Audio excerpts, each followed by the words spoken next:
Menko Polhukam Mahfud MD menanggapi soal Surya Darmadi yang dituntut penjara seumur hidup terkait kasus dugaan korupsi penyerobotan lahan di Indragiri Hulu Riau. Menurut Mahfud, tuntutan yang diberikan itu sangat baik. Sebab, Surya disebut sudah merugikan perekonomian negara hingga 73,9 triliun rupiah. Bagus karena Surya Darmadi itu korupsinya merugikan keuangan negara dan merugikan perekonomian negara. Merugikan keuangan negara itu korupsi dalam keadaan biasa itu ancaman hukumannya 20 tahun. Tetapi merugikan perekonomian negara itu bisa hukuman mati dan dia dituntut seumur hidup. Kenapa? Pertama, dia mengembangkan usaha dengan IUP yang prosedurnya salah. Kemudian diubah lagi dengan menyuap seorang gubernurnya masuk di penjara dan sudah keluar. Nah ini kan buron lah ketangkap sekarang. Kita dakwah dan sudah tuntut bukan hanya merugikan keuangan negara, tetapi merugikan perekonomian negara karena dia telah memanfaatkan tanah negara tanpa izin, ya, dan dengan izin palsu untuk memulai usahanya, kemudian mencaplok tanah-tanah negara tanpa izin, dan dia menikmati untungnya selama puluhan tahun.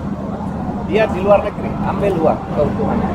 Jadi saya berharap kita semua tegas terhadap korupsi karena itu uang rakyat. Sebagai informasi, Surya Darmadi dituntut penjara seumur hidup dan denda 1 miliar rupiah subsidiar 6 bulan kurungan. Pemilik PT Duta Palma Group itu menjadi terdakwa dalam kasus dugaan korupsi penyerobotan lahan di Indragiri Hulu Riau dan tindak pidana pencucian uang. Jaksa penuntut umum dari Kejaksaan Agung meminta Majelis Hakim Tipikor Jakarta Pusat menyatakan Surya Darmadi bersama mantan Bupati Indragiri Hulu, Raja Tamsir, bersalah melakukan korupsi. Surya Darmadi dinilai terbukti melakukan penyerobotan lahan yang menimbulkan kerugian negara sebesar 4,7 triliun rupiah dan 7,8 juta dolar Amerika Serikat. Selain itu, ia juga disebut menimbulkan kerugian perekonomian negara sekitar 73,9 triliun rupiah.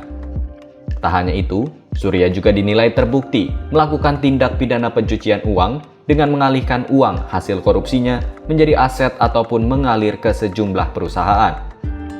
Surya disebut mengoperasikan usaha perkebunan kelapa sawit di kawasan hutan tanpa izin prinsip, serta bertentangan dengan tata guna hutan kesepakatan dan tidak memiliki izin kawasan hutan. Jaksa juga menyebut Surya tidak membangun kebun untuk warga minimal 20% dari jumlah luas kebun yang dioperasikan oleh perusahaan.